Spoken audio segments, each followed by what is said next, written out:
ہم وہ ہیں کارتوس ہے. جو چور ہوتا ہے وہ پرائم منسٹر بن جاتا ہے, پریزیڈنٹ بن جاتا ہے, اور جو شریف ہوتا ہے وہ جیل چلا جاتا ہے. پی ایم بنیں گے یا ہم سی ایم بنیں گے, اگر نام کے پیچھے زرداری اور شریف نہ لکھا ہو. بھگوڑے تو لندن چلے جاتے ہیں, وہاں سارے علاج کرتے ہیں. جتنا جھوٹ اس قرآن کے نیچے بولا جا رہا ہے نا, پہلے چاچا کو پرومس تھا پی ایم آفس, پھر اس کی بھتیجی کو پرومس تھا, پھر کسی اور کے بیٹے کو پرومس تھا, یہاں پہ ان الیکٹڈ بیٹیاں آ جاتی ہیں, کوئی الیکشن کرتا نہیں ہے, کسی کمپرومائز ایٹسیٹرا ایٹسیٹرا. پچھلے 2 سال میں مجھ پہ جتنے کیس ہوئے ہیں, اور آپ جس چیئر پہ بیٹھے ہیں, اللہ کرے کہ آپ وہی ہو جن سے ہم آپ کی امیدیں رکھتے ہیں. اسی ہاؤس کے اسپیکر راجہ صاحب نے میرا پاسپورٹ مجھ سے چرایا ہوا ہے ایز آف جون 2022. 4 قوانین کے خلاف ایسا کیا ہے, اور میں کچھ نہیں کر سکتی تھی ایز ممبر آف پارلیمنٹ. ابھی بھی نہیں کے پاس پڑا ہوا ہے, میرے پاس فرصت نہیں تھی کہ میں اٹھا لوں, لیکن 2 سال اللیگلی انہوں نے میرا پاسپورٹ چرایا تھا. مجھے گھر سے نکالا گیا from parliament lodges when I was in MNA. مجھے نہیں نکالا جا سکتا تھا. I was supposed to stay there and 35 people came from CDA and the police. اب ایک CDA پہ ڈالتا ہے police, I don't mind, I'm sacrificing for Pakistan. نہ عمران خان نے ساری عمر زندہ رہنا ہے, نہ میں نے وطن کے لیے سیکریفائس کیا. تو جناب اسپیکر, جب میرے جیسی عورت آپ اٹیمپٹ کریں گے کہ جی پیپل میں جاؤ, نون میں جاؤ, خٹک کے پاس, ترین کے پاس, میں کیوں جاؤں؟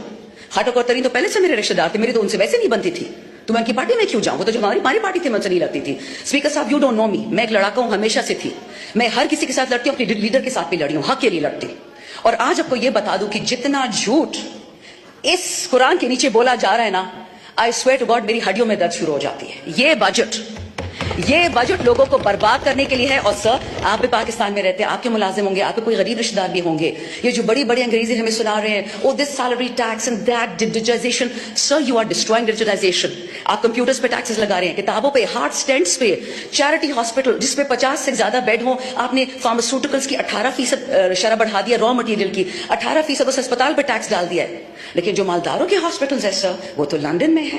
بھگوڑے تو لندن چلے جاتے ہیں, وہاں سارے علاج کرتے ہیں. تو یہاں پہ لوگ کیا کریں گے؟ جناب اسپیکر, آپ نے اگر میری لاسٹ, کیونکہ 3 ہی میری بجٹ سپیچز تھی, پھر تو ہم فارغ ہو گئے, جو میری 3 بجٹ سپیچز تھی, میں نے کبھی بھی اس میں پیپل یا نون کو نہیں ڈانٹا تھا, اپنی حکومت کو پکڑتی تھی میں, اور آج بھی میں یہی کروں گی. ہم جب چھوڑ کے جا رہے تھے کٹی میں $17 ارب, 21 ارب ڈالر ہم نے قرضوں میں دے دیا. 32 بلین پاکستان کی ہسٹری پہلی دفعہ ریمیٹنسز آئیں. 36 بلین آپ کا پہلی دفعہ ایکسپورٹ ہوا. 6% آپ کا گروتھ ریٹ تھا. کووڈ کے باوجود گلوب کہتا تھا, نیوز ویک اور پولیٹیکل جو سائنٹسٹ جو بڑے بڑے اشتہاری اخبارات ہیں, اس میں تو ہمارا کچھ لینا دینا نہیں ہے. انہوں نے بولا کہ پاکستان از amongst top 3. You PDM have destroyed this country for what purpose? آپ کو خان کا چہرہ نہیں پسند تھا, باجوہ کے ساتھ مل کے ووٹ آف نو کانفیڈنس کرا دیا, نو پرابلم, ٹھیک ہے, نہیں پسند خان صاحب, الیکشن کیوں نہیں کروائے؟ 4 ہفتوں کے اندر الیکشن کراتے, 6 ہفتوں میں کراتے, آنا تو انہیں نہیں تھا. بٹ پرابلم یہ تھا کہ پہلے چاچا کو پرومس تھا پی ایم آفس, پھر اس کی بھتیجی کو پرومس تھا, پھر کسی اور کے بیٹے کو پرومس تھا, یہاں پہ ان الیکٹڈ بیٹیاں آ جاتی ہیں, کوئی الیکشن کرتا نہیں ہے.